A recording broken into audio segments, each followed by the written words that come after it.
Today we are lucky enough to have Kathy Thompson with Curry Realty on our show. Welcome to the show, Kathy. Thank you, Carol, and welcome you. I'm so excited about you being with TV35. It's great. I'm enjoying it, and we're having a great time. And one of the reasons I have Kathy on the show today is yesterday we had reported that Obama has come up with a new package to help people refinance, and it's such a complicated issue, and I've called on Kathy because whenever I have a home question, I always call Kathy because I know she knows that business up and down. So tell us a little bit about what that whole package is about. Well, it originally started with the Make Home Affordable programs that were a couple of years ago. We did a show on them, and it was the HAFA, HAMP, and the different programs that were, given then. The one that's come up now, this refinance program, is simply a kind of, I call it a reboot of the original program, the HARP program. And when I say all of these, give all of these examples, you can go to the HUD.gov site and read about all of these different programs. We can't possibly go over each individual one today, but you can go to HUD.gov, and all of these programs are listed on that website for you to access, and it's simply a tool, and it's very easy to read and very easy to understand. But back to the HARP program, it's called the HARP 2.0, which is just kind of a reboot of the original HARP program because it didn't take off like they wanted it to. And what it does is just frees up the market to assist more people to refinance. If you're up to 25%, underwater, it will allow you to refinance and give you some assistance there. There are some things that you have to understand. The program, in order to qualify, there's several different things, and you can go to that site at that HUD.gov and find out exactly what it is to qualify. But the biggest thing is that it doesn't really assist people that are currently not current with their payments. This program is more designed to help people to free up cash flow, basically, if I understand it correctly. There are other programs that are modification programs and foreclosure assistance programs that certainly will assist those who are behind on payments. Mm-hmm. But this new HARP, what they call HARP 2.0, is simply to help those who, are underwater and they just want to refinance, get their payments lower. Doesn't take away any of the equity in there. I mean, it doesn't take away any of the mortgage principal balance. It just helps you to lower your payments, basically, and free up some cash flow to spend money in the economy. Well, and see, I knew you would know all of that, and thank you very much. That website is a great resource for us to have. Now, the economy shows shaky right now. Is it a good time to buy a house, and what about selling a house? Everybody I talk to says, oh, it's not a time to sell, it's not a time to buy, but then again, is it? It is. It is for both sides. People that are buying, they have advantage of the low interest rates, lowest that we've seen in my time in real estate. And they change through the market, but recently they've been running from anywhere from 3.875 to like 4.25, bubbling up and down. Be sure to lock in if you get on that lower side. It's with the prices have gone way down. So with those two things, it's an excellent time for anybody to invest. And I tell young people all the time, do it now. You cannot, because of the foreclosure market, and there are so many people renting, our rental prices have gone up.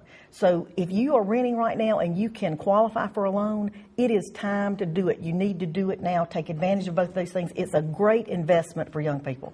On the other side of that, if you're selling a home, yes, property values have declined.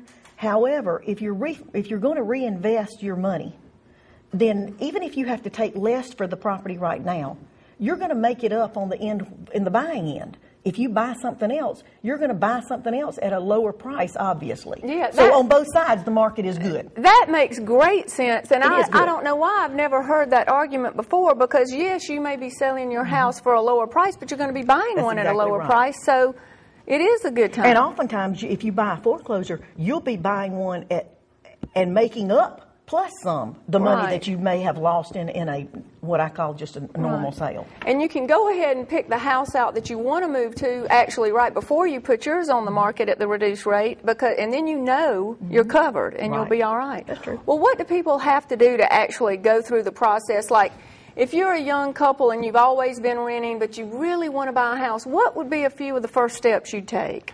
First of all, and the most important right now, since the mortgage meltdown, all of our lenders have tightened up, and with good reason. We went from, they give the example of, when our children are out of control, we start pulling in the reins. Right. Well, it's the same way with the mortgage industry right now. They were way on this end, now they're way on this end as far as qualifying.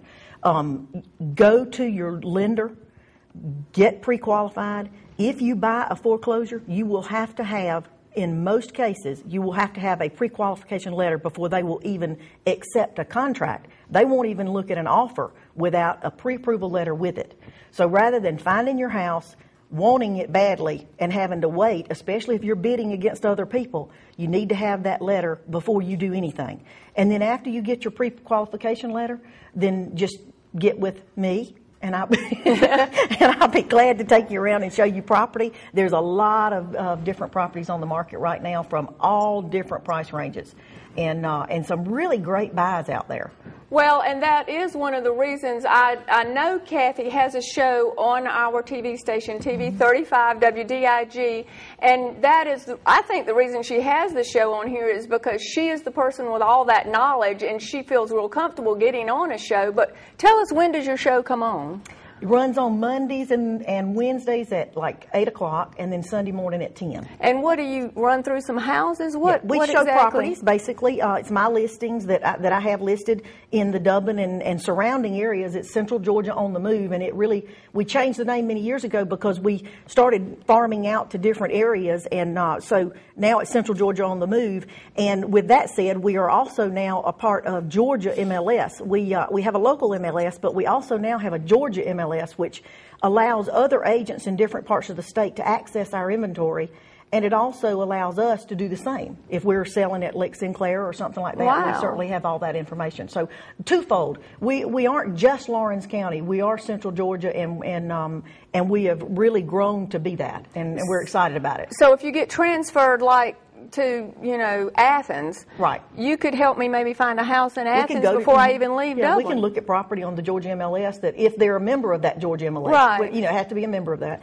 But yeah, it does open it up. It opens up on both ends. That's a great idea. It really is. It is. So, watch Kathy's show, because it sounds like it would be great to get to see houses just from your living room. Yeah, it is. It previews over probably about 50 houses usually. Mm-hmm. Wow. Maybe not quite that many. We try not to make you dizzy. But that's not the complete inventory. We have an MLS and other agents that have properties listed, and I certainly can sell theirs and they can sell mine.